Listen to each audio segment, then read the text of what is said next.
अस्सलामुअलैकुम फ्रेंड्स, उम्मीद करता हूँ कि आप सब खैरियत से हैं। गोल्ड के डे से आप सबको खुशनुदीद कहता हूँ। नाज़रीन, आज हम गोल्ड के डे एनालिसिस करेंगे और देखेंगे कि आज के दिन में हमें गोल्ड में क्या सेटअप नज़र आ रहा है और किस तरह से हमने अपनी ट्रेड को मैनेज करना है। लेकिन उससे पहले फ्रेंड्स, मैं आपको दिखाना चाहूँगा कि हमने वीकली एनालिसिस किए थे। ये हमारा सपोर्ट एरिया था और हमने बताया था, हमारा व्यू था कि हो सकता है कि मार्केट इसको ब्रेक डाउन कर जाए और ब्रेक डाउन एंड रीटेस्ट के बाद यहाँ से डाउन मूव शुरू कर दे। गोल्ड ने फ्रेंड्स इस एरिया को ब्रेक डाउन तो कर दिया है लेकिन अभी तक रीटेस्ट नहीं किया। ये पिछला एनालिसिस आपको दिखाने का मकसद यही था ताकि हमें जो हम डेली एनालिसिस करेंगे उसमें वाजिया हो जाए कि अब हमारा प्लान क्या होना चाहिए। तो H4 के टाइम फ्रेम के मुताबिक फ्रेंड्स इस स्पोर्ट का ब्रेक डाउन हो चुका है लेकिन अभी तक रीटेस्ट नहीं हुआ। तो हम इसे देखेंगे फ्रेंड्स अब 1 घंटे और 15 मिनट के टाइम फ्रेम में और देखेंगे कि मार्केट ने रीटेस्ट कंप्लीट किया है या नहीं, या कहाँ से उसको रिटेस्ट करना चाहिए। अगर यहाँ पर मार्केट रुकी है तो क्यों रुकी है। चलते हैं फ्रेंड्स 1 घंटे के टाइम फ्रेम पे और देखते हैं। जी फ्रेंड्स, 1 घंटे के टाइम फ्रेम पर हम मौजूद हैं। यहाँ पर हम देखेंगे, मैं उससे पहले इन सारे जो चार्ट पे हमने एनालिसिस किए हुए हैं इन सब को रिमूव करता हूँ। जी फ्रेंड्स, मैंने चार्ट को रिमूव कर दिया है फ्रेंड्स ताकि मैं आप लोगों को आसानी से समझा सकूँ कि इसमें हमें आज क्या पैटर्न बनता हुआ नज़र आ रहा है। 1 घंटे के टाइम फ्रेम पर हम मौजूद हैं फ्रेंड्स।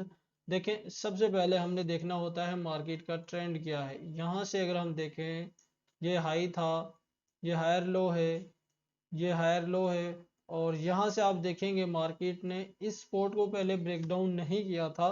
अब मार्केट ने इस सपोर्ट को ब्रेक डाउन कर दिया है। बड़ी ही H4 H1 की हमें 1 घंटे की 2-3 कैंडल्स इस सपोर्ट से नीचे नज़र आ रही हैं। इसका मतलब है कि इस सपोर्ट का ब्रेक डाउन हो चुका है। अब हमें फ्रेंड्स क्या देखने को मिल सकता है, जहां से हमें हो सकता है कि गोल्ड का एक डाउन ट्रेंड देखने को मिले। हमने अपनी ट्रेड को किस तरह से मैनेज करना है फ्रेंड्स, ये एक्सपोर्ट एरिया में यहाँ पर मार्क करने लगा हूँ। ये आप देखेंगे जिसको मार्केट ने प्रीवियस टाइम बड़े अच्छे से टाइम दिया है, रिस्पेक्ट किया है। यहाँ से हम इसको पकड़ेंगे इस तरह से और इसको इस तरह से मार्क करेंगे। ये हमारे पास है फ्रेंड्स सपोर्ट एरिया।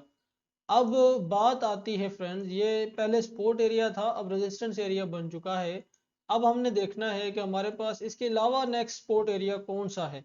आप देखेंगे फ्रेंड्स, जहां पर मार्केट ने टाइम स्पेंड किया है ये कोई इतना स्ट्रॉन्ग सपोर्ट एरिया नहीं है लेकिन एक माइनर सा सपोर्ट एरिया हमारे सामने ये बनकर आता है। ये देखें आप, अगर इसको मैं थोड़ा सेट करता हूँ और चार्ट को मज़ीद जूम करता हूँ ताकि आप लोगों को वाज़ेह समझ आ सके। ये आप देखेंगे मार्केट ने यहाँ पर क्या किया है फ्रेंड्स, टाइम स्पेंड किया है। मार्केट ने यहाँ पर टाइम स्पेंड किया है तो हो सकता है कि यहाँ से हमें गोल्ड में रिजेक्शन देखने को मिले। रिजेक्शन फ्रेंड्स हमें किस तरह देखने को मिल सकती है, आप देखेंगे मार्केट ने सपोर्ट को किया ब्रेक डाउन किया, ब्रेक डाउन करने के बाद रीटेस्ट नहीं किया।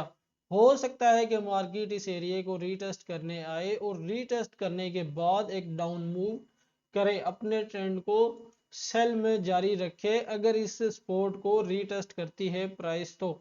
अब फ्रेंड्स, इसके अलावा अगर हम देखें हमारे पास कौन सा कंफर्मेशन है, क्या कंफर्मेशन है हमारे पास कि मार्केट को इस सपोर्ट को रीटेस्ट करना चाहिए। अगर हम यहाँ पर देखते हैं 15 मिनट पर हम FIB रिट्रेसमेंट टूल को यूज़ करेंगे तो हम चलते हैं फ्रेंड्स अभी 15 मिनट के टाइम फ्रेम पे। 1 घंटे के मुताबिक हमारे पास ये एक्सपोर्ट एरिया हमने मार्क कर दिया है।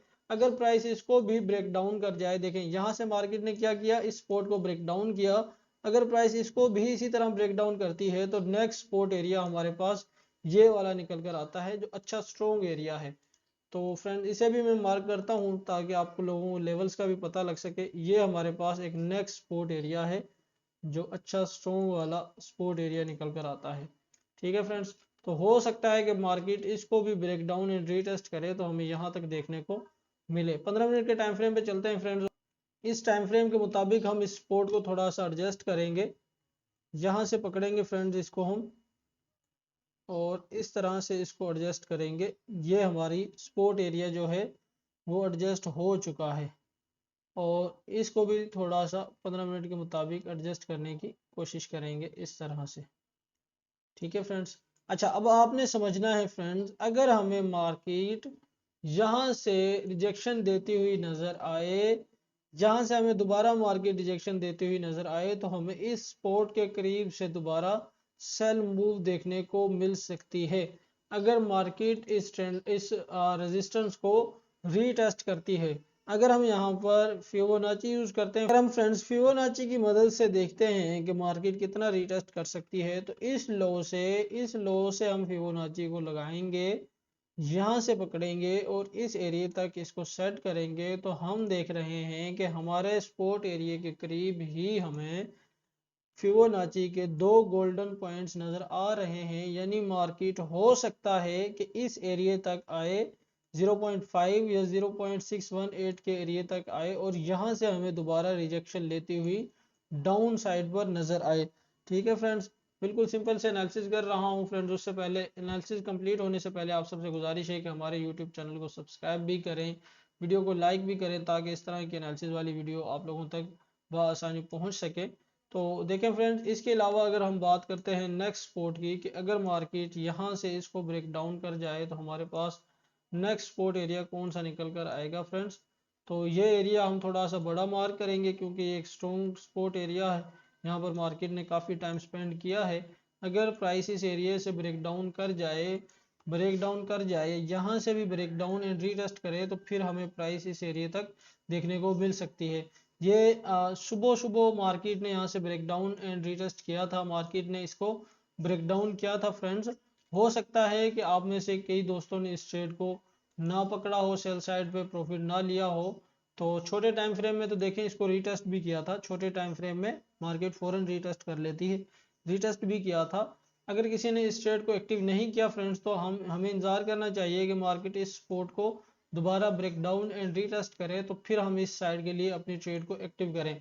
वरना फ्रेंड्स, जो इसका असूली ट्रेड बनती है वो ये बनती है कि हमें मार्केट की इस वेव को कंप्लीट हो लेने देना चाहिए। यहाँ से जब मार्केट इस वेव को अपनी को कंप्लीट करे, कंप्लीट करने के बाद जब दोबारा एक हाई लगाए, हाई लगाने के बाद दोबारा सेल साइड पर मूव करे, तो उस टाइम हमें अपनी ट्रेड को एक्टिव करना चाहिए। अब हमने फ्रेंड्स इंतजार करना है, या तो हमें प्राइस दोबारा इस साइड पर मिलती हुई नजर आए, यहाँ से इस साइड पर आती हुई नजर आए और हमें रिजेक्शन दे और हम सेल साइड की ट्रेड को एक्टिव करें, या फिर हमें प्राइस इस सपोर्ट को ब्रेक डाउन एंड रीटेस्ट करने के बाद इस रीटेस्ट पर हम रिस्क लें इस सपोर्ट के अंदर का, और इसके ऊपर का अपना स्टॉप लॉस रखें और यहाँ तक के लिए अपनी ट्रेड को होल्ड करें। अगर फ्रेंड्स इस तरह नहीं होता, यहीं से मार्केट ऊपर जाती है, तो फिर हमें इस सपोर्ट से दोबारा अपनी ट्रेड को सेल साइड के लिए पकड़ना चाहिए। बिल्कुल सिंपल से एनालिसिस है फ्रेंड्स। उम्मीद करता हूँ कि इस वीडियो से आपको ज़रूर कोई ना कोई हेल्प मिली होगी। हमारे चैनल को सब्सक्राइब करें, मिलते हैं नए एनालिसिस के साथ, तब तक के लिए अल्लाह हाफिज़।